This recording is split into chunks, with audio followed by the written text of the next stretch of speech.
if I told you 40% of the food grown or processed here in the U.S. never makes it to your table? Pretty crazy. And what's worse, for every 4 bags of groceries that you buy with hard-earned cash in the grocery store, 1 of those bags is wasted and thrown in the garbage. Food waste on an epic scale is a national scandal that's been hidden for years until now. There's a new film called Just Eat It. It traces food waste from the farm to the supermarket and all the way back to your fridge. There's a problem with America's food supply. An estimated 60 million tons of food is wasted each year. That's 180 Empire State Buildings worth of food. Or, to put it in terms of my favorite sport, 730 football stadiums. And the effect on our wallets? Over $2,000 a year out the window. In our households, we're wasting somewhere between 15 and 25% of the food that we're buying. You know, that's expensive. In the documentary Just Eat It, the filmmakers deep dive into the issue of waste. So where does all that wasted food go? Most of it straight to landfill, where the food will sit, rot, and ferment, emitting a dangerous gas into the environment. My question is, if that much food is being wasted, how much of it is still good, and can I eat it? Dana Gunders is a scientist with the Natural Resources Defense Council. When we look at those huge amounts of food that we see tossed away, what goes through your mind? You know, the first thing I think about is just how many resources went into growing that food. And alongside that, we have 1 in 6 Americans who are food insecure today, meaning they don't know where the next meal may come from. And to have that alongside the level of waste we have in this country is really a moral tragedy. I can see why it's a hard challenge for folks at home to deal with the bigger issues in farms and all that. But what about in our own homes? Why are we wasting so much food there? 1 in 4 of those grocery bags being tossed. You know, it's because we don't see it. It's happening in little bits here and there. And so, you know, we might be really sensitive to paying $10 a pound for fish in the grocery store, but when we throw out a third of it, we're not actually calculating that. But in fact, it's adding up to about $1,500 per household of 4 that we're spending on food that we ultimately don't eat. It gets tossed. Tom, I think most of you out there are saying, you know what, a lot of that wasted food is probably because it's old food. It's no longer fresh. I thought that too, but take a look at this.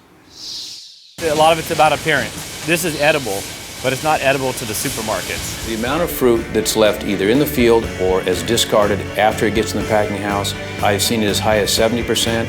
The least I've seen is 20% that gets thrown away for a lot of times no reason that a consumer would think would be practical. As a grower, that's heartbreaking. When you grow the fruit and there's nothing wrong with it, then you can't sell it.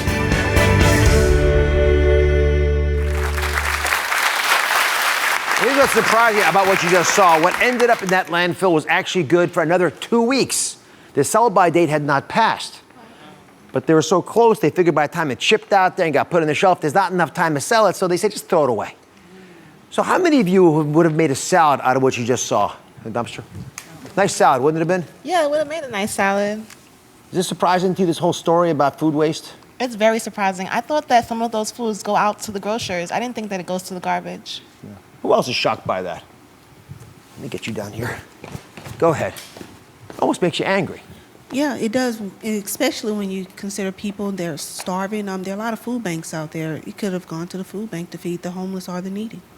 Let's actually bring an expert in on that. Jessica Coward is the nutrition educator for No Kid Hungry. Thanks for what you do, by the way.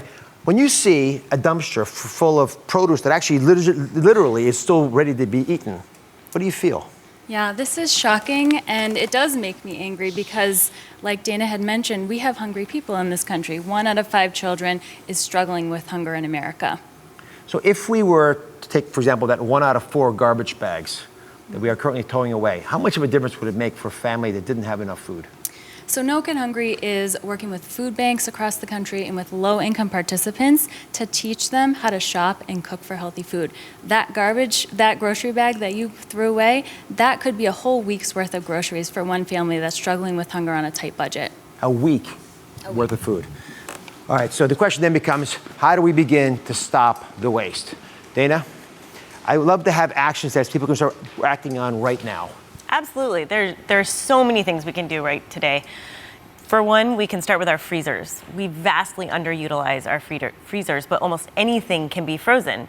You're going away for vacation, just stick your milk in the freezer. You come back and thaw it out. It's ready for your coffee Monday morning. You don't even need to go to the store.